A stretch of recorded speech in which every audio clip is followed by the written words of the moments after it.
मेरा नाम तारा बीबी। मैनू 12 साल हो चुके। गरीब है फिर कितों रोटी खाइए। टूट लाने 200-400 रुपये लग जाए। कुदरा वाले शरीफपुर।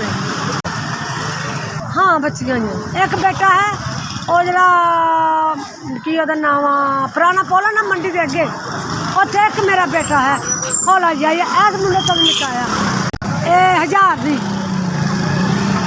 1200 भी देंगे। जितना मैं रोटेशन है ना उत्थे रहनी है नाल मैं रोटेशन उत्थे वड्डा सारा वाला है उत्थे रहना।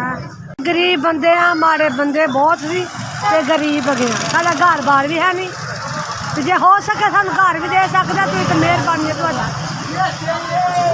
वीडियो बना के लै जाते अगे भी ला देंगे बड़ा बड़ा पक्ख बन झूठा दियां पढ़दा पाकिस्तानी लाइक इसमें साढ़े को कोई नहीं पुत्र नहीं है कहीं में बैल है कोई नहीं मेरे को।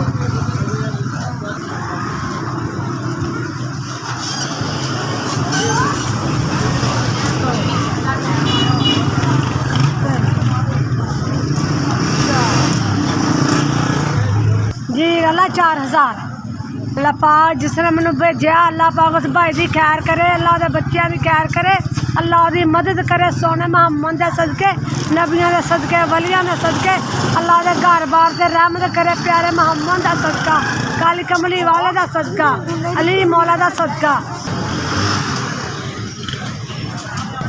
जिन्हें मेरी भाई ने मदद की हमारी औरत की गरीब की अल्लाह की अपनी मदद करे सोना नबी के सदके मोहम्मद के सदके मां हसन के जोड़े का सदका अल्लाह पाक वो बच्चों के खैर करे अल्लाह उन्होंने कामयाब करे अभी सोने नबी के सदके अल्लाह पाक वो बाह पड़े जी। तुम मैंने 4000 भेजा थोड़ी बड़ी मेहरबानी अल्लाह